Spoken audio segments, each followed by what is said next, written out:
Welcome to the NICU Today Podcast, a podcast to give families a new point of support as they navigate the NICU journey. Thank you for listening. Please don't forget to subscribe wherever you enjoy your podcast and share this episode with anyone who might find it helpful. Welcome back to the NICU Today podcast. Really excited to speak with our guest today. Dr. Adrianne Rahde Bischoff is a neonatal hemodynamics specialist and clinical assistant professor of Pediatrics-Neonatology.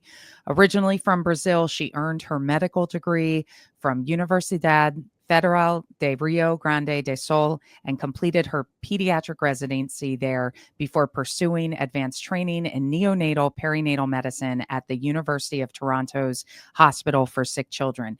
She later specialized in neonatal hemodynamics at the University of Iowa, where she now contributes to advancing research, education, and care for critically ill neonates. Dr. Bischoff is also an active member of the PanAmerican Hemodynamics Collaborative and a council member of the Midwest Society for Pediatric Research. Welcome. Hi, thank you. Thank you for having me. It's wonderful to have you, Dr. Bischoff. Well, first of all, what is neonatal hemodynamics and how do you explain it to all of us parents out here? What does it mean? So neonatal hemodynamics is the study of how the blood flows through the baby's body and also how their heart, lungs, and the blood vessels work together to deliver oxygen and nutrients. So when we're in the NICU, what we're focusing on is understanding how the baby's circulatory system is adapting to the life outside of the womb.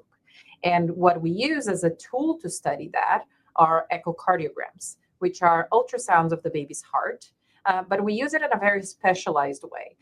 It includes kind of standardized ways of assessing how well, for example, the heart is squeezing, relaxing, the pressure in the different chambers, the velocity of the blood going through the different parts of the heart and the vessels. We look how the blood is circulating. And if there are any challenges and diseases like patent ductus arteriosus or PDA or pulmonary hypertension and things that may require some specialized care for that kind of system. Well, that's what I wanted to ask you, because I remember from our NICU journey, our daughter Claire, who is a surviving 23-weeker twin, she had a PDA that was open, it closed, it opened, it closed. She was in the NICU over 3 months before she came home with us. But how does what you're doing kind of help in understanding conditions like the PDA? So we are neonatologists who have done additional training so that we can incorporate what that the imaging gets us and what our intensive care background puts together. So unlike the traditional way of doing things, which is you get a cardiology echo, there's a technician usually that comes, obtains the exam in their own way, focusing mostly on the structure, and then goes away. There's a cardiologist in the echo lab that doesn't really know necessarily the patient, just reads the exam, provides the information to the NICU, and then the NICU doctor kind of decides what to do. We are kind of facilitating that integration because we are also neonatologists, and therefore we understand more about the baby's course. And we do different measurements than the other type of echoes do, so that it's a bit more focused on the function, the blood flow. And instead of just reporting, for example, for Claire, well, Claire has a PDA, which is 2 millimeters, the blood is going in this direction, and that's it. We actually have measurements to quantify a little bit better how much blood is going through that PDA, and does that PDA is actually causing harm to Claire, and does she need that PDA to be closed or not, and things like that. So we kind of put both things together, the NICU expertise with some of cardiology kind of expertise, but only for babies. Okay. This is so interesting. I have to ask you, what made you want to specialize in this area? So I actually did not like the heart at all when I was a trainee early on in my stages. But once I went into the NICU, I got really fascinated by how detailed and how dynamic the cardiovascular system is, especially in the newborns. Because if you think about it, it's really fascinating how the baby goes from being in the utero when they're not breathing, when they're relying 100% on the placenta, and then all of a sudden having to rely on their own heart and on their lungs. And that transition itself is pretty magical. And I loved learning about that. And sometimes that transition does not go very well. And especially in premature babies or in babies who have a couple of challenges at the time that they're being born, sometimes that transition can get deranged. And so I wanted to understand how that happens and what I could do to impact the survival and the long-term health of these babies by using, cutting-edge tools and research so that I could provide more individualized care for the babies who are sick and who need extra help. So when you look at the NICU and you look at the babies who are going in, especially the premature babies, what conditions or challenges in NICU babies are most affected by hemodynamics? That's a great question. Well, for NICU babies, obviously, every organ depends on a healthy blood flow so that the babies can have proper growth and they can develop and continue to develop, especially the premature babies whose organs are still developing in a different way because they are not inside mom anymore. The conditions that we see and that we treat most commonly are obviously PDA that we already talked about, but also pulmonary hypertension, heart failure, and low blood pressure, all of which can affect how well the oxygen and the nutrients will reach the body tissues.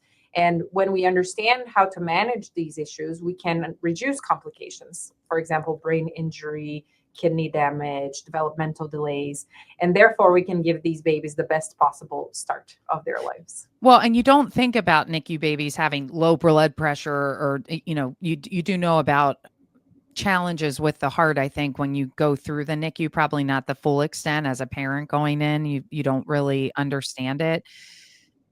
What does that idea of low blood pressure really mean in the NICU? So when we look at blood pressure, what we're saying low blood pressure is a number, right? Which frequently, although not always, can be a sign that the baby's body may not be getting enough blood flow to all of their organs. So like I said, it's an important sign for us to be aware, but it doesn't always mean that there's an emergency. So we have to carefully monitor, evaluate if the baby needs an intervention. And we are looking at several parameters. We're looking at the baby's oxygen, we're examining the baby, we're checking if the baby's peeing, we're looking at the labs, and everything kind of together. And frequently, low blood pressure may be a sign that there are problems with heart function or heart contractility or how well the heart is pumping blood. And sometimes the heart needs a little bit of extra support to adjust to the life, outside of the womb. Sometimes we may need medications. But low blood pressure can be from different reasons as well. It can be because the baby needs a little bit more fluid. It can be because the vessels are kind of floppy and are needing to be squeezed a little bit more. So there are different reasons why low blood pressure happens. And echo sometimes can help differentiating those reasons and deciding which treatment is better instead of just guessing and using, empiric treatment, which is just a way of us saying, well, we'll just guess what it is and we'll treat it. And if it works, great. If it doesn't, we'll go for the next one. Right? So this whole practice really kind of drills down into finding more specific reasons and creating more customized treatment plans for these babies when you are able to have this whole hemodynamics kind of perspective with things, right? Correct. And that's probably the wrong way to say this, but no, that was perfect. And that's actually why I did it. Because when I was a trainee in the NICU in Toronto, I would have, some babies that were really sick at night. And I was like, well, I don't want to just guess. I want to have a tool that will help me get closer to what is truly going on and giving the exact treatment that the right baby need at the right time of their course in the NICU. I don't want to be just guessing and trying it out. If I have something that will get me closer to being right, that's kind of what I want to do. And that's what hemodynamics helps us to do, individualized precision care for the babies in a longitudinal way. Because also when the babies are sick, sometimes in the morning they have a certain disease going on. We give a certain treatment. By the afternoon, they might have a completely different one. And so being able to do sequential echocardiograms and assessing these babies with the tools that we have is really helpful in managing those changes that they have, which can be quite dramatic. Okay, so another term that we hear a lot in the NICU, and I know I've heard it over the years, is pulmonary hypertension. Talk to us about what that means and how's it treated? What questions should parents ask and how that all relates to the work that you're doing? Sounds good. So pulmonary hypertension has to do with the blood pressure in the vessels that are going to the lungs. Usually the pressure on those vessels that are going to the lungs should be really, really low because we want the blood to go there very easily to pick up all the oxygen that we are breathing and then circulating it to the body. But sometimes those vessels can be kind of tight. They can be squeezed, and it makes it harder for the blood to go there to pick up the oxygen. And also, if those vessels are tight and there's kind of high pressure, high resistance that the heart is pumping against, sometimes the heart also suffers from that, and there can be heart failure associated with it. The treatment can involve all sorts of therapies. It can be oxygen, it can be medications to relax the lung vessels, it can be specialized ventilators. Sometimes it may be nothing and may be just watching and waiting. And I think that for parents, it can be very overwhelming because not only this is a complex disease that is not very easy necessarily to understand, but also some babies can be very sick from it. And if you go on Google or if you're trying to read about it, you may get very scared. But what's important for parents, I think, to know is that, first of all, there's a lot of types of pulmonary hypertension. It's not a single disease. It's just one term that can mean a lot of things. There can be acute pulmonary hypertension, which is what happens early on in the baby's life, frequently when the baby doesn't transition very well. And those babies actually can be very sick, but not necessarily. Sometimes there are mild cases that we are just going to watch and monitor and repeat an echo and see if things are getting better. And then there's also chronic pulmonary hypertension, in which sometimes the baby may not even look very sick on the outside, but it's important for the doctors to know and to treat it so that it doesn't get better, so that it doesn't get worse, because if it does get worse, then the baby could get very sick. So I think for parents, the most important is knowing that you can ask questions, that you shouldn't just read it on the internet, because this is a very complex disease. Each baby is different. The disease has many different terms, many different domains, and ask for questions, right? And how much questions to ask, I guess it depends, right? Some people, if they ask too much, if they know too much, it can be overwhelming and not helpful. But for others, they will want to know every small detail. So, just think about it and calm yourself and trust the team that is looking after your baby. So that they can explain what that means for the baby and not just in general terms. Well, and I think what you're bringing up is so important because sometimes it can get overwhelming, all the questions you ask. Well, we talk about what's in our care package. We've talked about this on so many different NICU Today episodes, but writing down your questions, writing down the answers, really being an advocate in that way, whether you take notes on your phone, if you use a journal, something to jot down the notes so that you're not constantly holding all of that information in your head, which is what's so important, just to have a place that you can refer back to and you can read. I do think, you hear a lot, and actually I was just at a conference this week and I heard a parent talking about the PDA and the concern about the heart and, how do parents navigate through that? What questions should they be asking if they hear a PDA and they go, oh my gosh, I don't really know what that means, or they hear hypertension, or they don't know what's going on, or they just want to say, how's my baby look? And I know hearts can have some challenges. What do they ask? Well, first of all, just to clarify, because we didn't really talk about what is the PDA specifically. PDA stands for patent ductus arteriosus. It's a vessel that has to be open when the baby is inside of mom. But once the baby is out of mom, that vessel should and typically does close.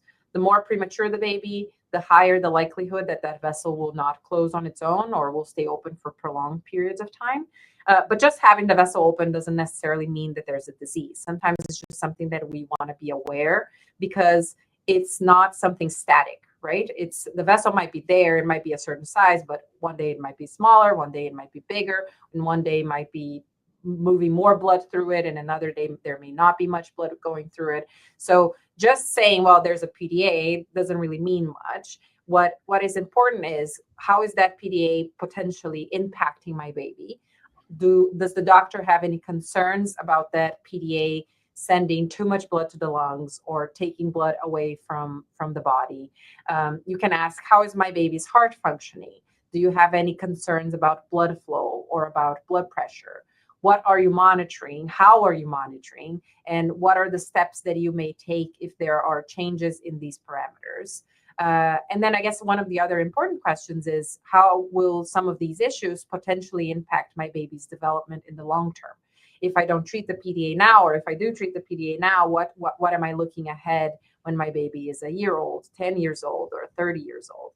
So I think those are all very valid questions that parents can ask to the team to try to understand a little bit more about heart health. That's great. Thank you so much. This is such an interesting topic.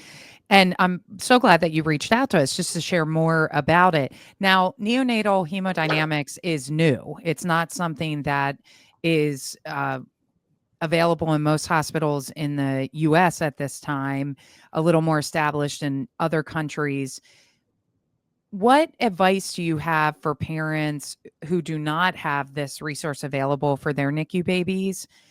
And how do they learn more about this? Yeah, that's a really, really good question. Neonatal hemodynamics is very established in places like Canada, Australia, the UK. The field is growing pretty rapidly in the US, and I do believe that it will become more widely available in the coming years. But right now, for parents that are in the NICU without a dedicated team, there are still many ways to ensure that your baby is receiving excellent care. And I think, first of all, it's important to know that although this exists and it's exciting and maybe parents would like to have this, most neonatologists are trained to monitor and to manage baby's heart and circulation. I mean, I was doing this even before I was a neonatal hemodynamic specialist. So even if you don't have that specialized training, they do know about the heart. They know how to treat and monitor these conditions. But if you are concerned, you can ask your neonatologist specific questions that can help you understand a little bit more about your baby's care. So you can ask again, like, how is my baby's heart function being assessed? Which can be, through echocardiograms. It can be through monitoring the blood pressure. It can be through the oxygen levels or vital signs and whatnot. You can ask, if my baby has a heart-related issue, what are the steps that are being taken to address it? Are there any medications? Are there any therapies? Are there any consultations with, for example, pediatric cardiology that is being done? Are there any additional specialists that should be involved in my baby's care? So even if there's not a hemodynamic specialist in the hospital, you do have access to pediatric cardiologists that can consult, or sometimes the NICUs can reach out to other larger centers for a consultation. What are the goals of the treatment that the baby is receiving? So understanding why the medications are being given can help you get reassured, that things are being done the right way. So I think as a parent, it's always good it's not good. It's your duty to advocate for your child and to ask questions until you feel comfortable. And what I would say is, I would encourage parents to trust their instincts, and communicate openly with their NICU team, because building that strong partnership with the NICU team can make a world of difference in understanding the baby's care, and also making sure that parents are being reassured in this very stressful time, which is having a baby there. We push this so much that you really need to advocate for yourself and make sure that you are a part of that care team. And many hospitals do have that connection with the pediatric cardiologist. We actually just ran into Claire's a couple of weeks ago from, 14 years ago. And it was so great to see her. But we had worked with her both in the NICU and then post NICU until Claire was discharged from her care. So there are so many resources, and I love the questions that you provided for our listeners to make sure that they're asking. Now, you're focused in this area. You are a neonatologist, but how does your work cross over with the other specialists, the nurses, the team in the NICU? That's good. That's a good question. We focus a lot on education of everyone. We have lots of educational opportunities for the multidisciplinary team. So the nurses are learning more about our specialty. They're asking more questions. Sometimes if it's a neonatologist who is on service and who's not a member of our team, sometimes the nurses will be the ones advocating to say, well, shouldn't this baby get an echocardiogram today, and perhaps get the input from the neonatal hemodynamics team. So we make sure that we work together with all sorts of specialists to provide what we say, like a holistic care, so that we can partner, for example, with the neurology team to understand how the blood flow will impact on brain development. We will partner with the respiratory therapists, because if the lungs are not open well, then it will be harder for the blood to flow through the lungs. So having this interdisciplinary approach helps us to make sure that every aspect of the baby's health is being considered and optimized, not just the heart. Okay. I hope that answers your question. Yes, yeah, for sure. And then talk to us about some of the recent advances in neonatal hemodynamics. What's that look like today? So this is one of the most rapidly growing fields, I would say, in neonatology. For us who do a lot of research and who read a lot of papers and manuscripts, there's an exponential increase in research that is being done in this field, not only in terms of treatments that we're using and, should we close the PDA, yes or no? For those that are closing the PDA, for example, with what is more common these days, which is catheter closure, how does that impact the baby's health in the short term and hopefully in the long term? What's the impact that closing that duct will have on the heart squeeze and on that recovery period while they're in the NICU? So there's just so much that we are learning, and looking at the echo parameters that we obtain, those flow velocities, those pressures in the cavities, and correlating those measurements with long-term health.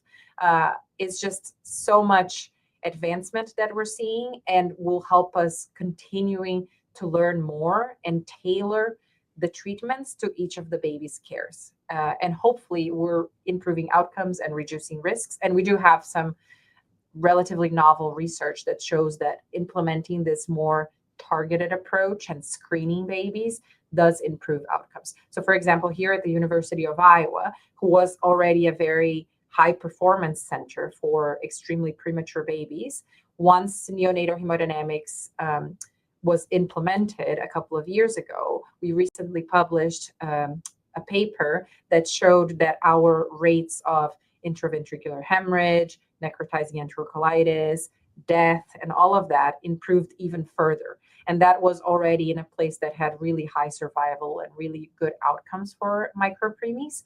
And having this targeted approach and watching carefully at these babies' heart is making things even better for our population here.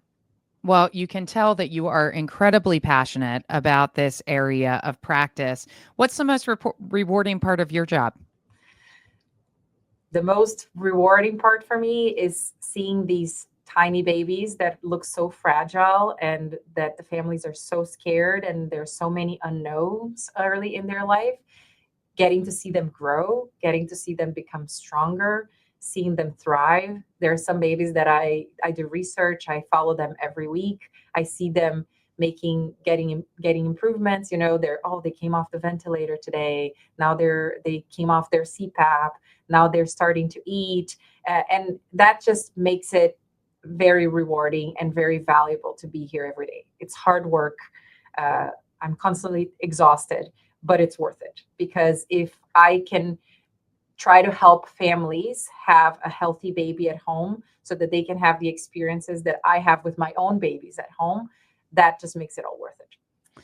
Wonderful. Dr. Adrianne Bischoff, thank you so much for joining us on the NICU Today podcast. Just a wealth of information. Thanks for being here, and thanks for what you do every day. Thank you so much. I hope this is helpful for the families that are listening to us today.